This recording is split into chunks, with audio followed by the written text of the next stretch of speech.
Deixa que eu falo, tudo bem, galera? Tô passando aqui para aquela nossa resenha sobre futebol. Deixa o like no vídeo aí, espalha nos grupos de WhatsApp, te inscreve no canal, né? E aperta o sininho aí para receber notificação. Sabe que tem muita gente criticando o Grêmio do início de 2020, porque eu imagino que o Grêmio tenha subido a régua dele mesmo, o Grêmio.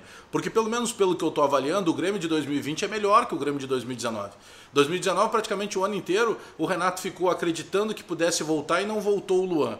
O Renato tentou de alguma maneira acreditar que pudesse jogar e acabou não jogando o André. O Renato tinha dois laterais que na época se dependia muito mais de um encerramento de carreira do Léo Moura e se tinha uma perspectiva em cima de um jogador que é médio, que é o Leonardo Gomes. Então chegou um lateral que é o Vitor Ferraz, que é no naipe daqueles melhores anos, pelo menos, do Leonardo Moura. Na lateral esquerda, o Grêmio reforçou também, porque o Caio Henrique, pelo menos no que eu acompanho do futebol, ele vai entregar mais, vai agregar mais ao Grêmio do que agregava, por exemplo, o Bruno Cortez. Se a gente pegar o goleiro, bom, aí foi a maior mudança e a maior mudança a maior mudança positiva para o Grêmio.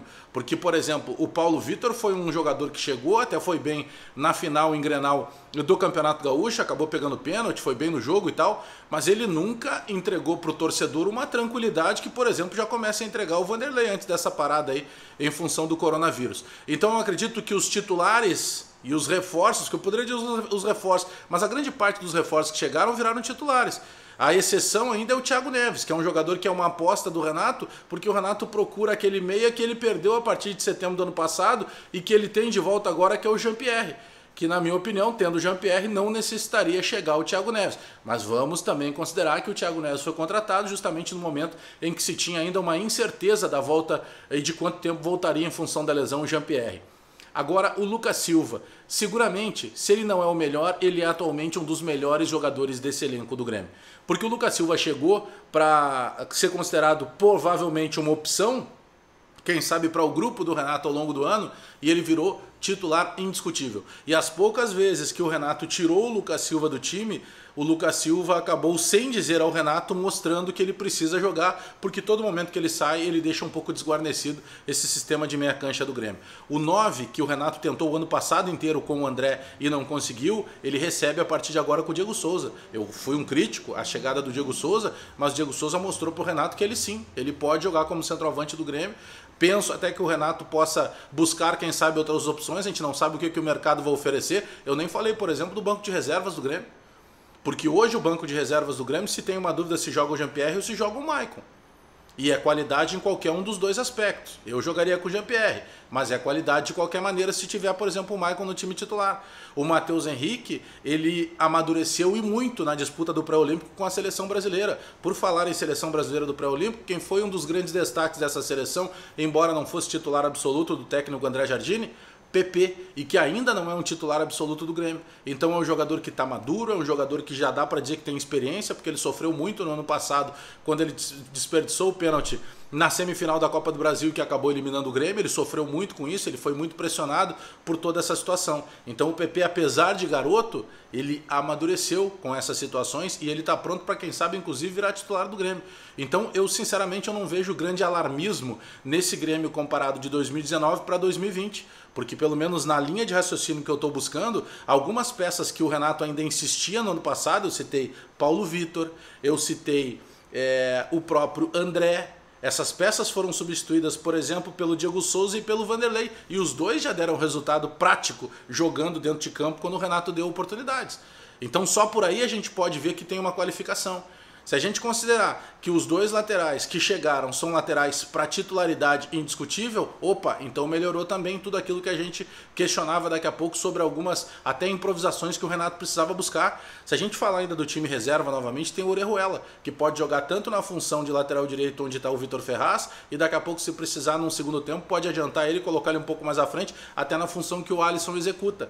Então eu não estou considerando que sejam as mil maravilhas, eu penso que o Grêmio não jogou o melhor futebol, mas qual é o futebol que nós vimos desse neste ano? É um futebol que tem ali algumas rodadas do Campeonato Gaúcho, que o grande parâmetro foi o Clássico Grenal. Não dá para ter parâmetro, com todo respeito aos outros times, mas não dá para você ter parâmetro porque o Grêmio, por exemplo, perdeu 2 jogos para o Caxias. Opa, isso na história do Grêmio vai ficar só para a história do Gauchão, porque na história do restante do ano é óbvio que o Grêmio vai ter que endurecer mais a perna para jogar Brasileiro, Copa do Brasil E Libertadores da América? O Grêmio começa uma Libertadores da América jogando uma partida fora de casa, difícil e ganhando.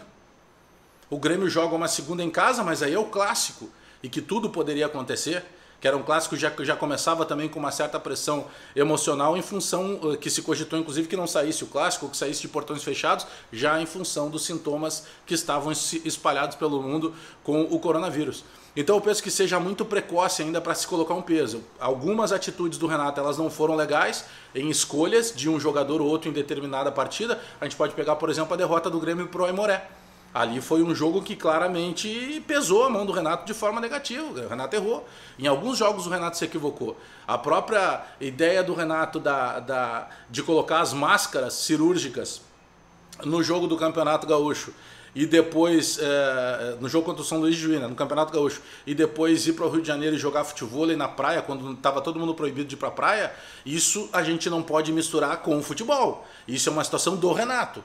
Mas a questão de análise do futebol, da análise do Grêmio, sabe qual é a régua que eu falei no início do vídeo, que ela está muito acima? Porque o Renato pegou um Grêmio que não ganhava para o ímpar há 15 anos. Então, quando o Grêmio ganha, numa primeira chegada do Renato, em poucos meses, uma Copa do Brasil, depois ele ganha uma Libertadores, depois ele ganha a Recopa, ele volta a tomar para ele os títulos do Campeonato Gaúcho, ele volta à boa fase em Clássico Grenal. É claro que essa régua subiu. E por essa régua lá em cima, é que qualquer situação que não seja o tempo inteiro full time, a gente vai questionar. Mas eu continuo acreditando que ainda é muito cedo, tem muita coisa para acontecer, e eu acredito que todos os jogadores que chegaram até o momento no Grêmio, não estou nem falando daqui para frente, o Everton, por exemplo, praticamente não entrou em campo com a qualidade que ele tem.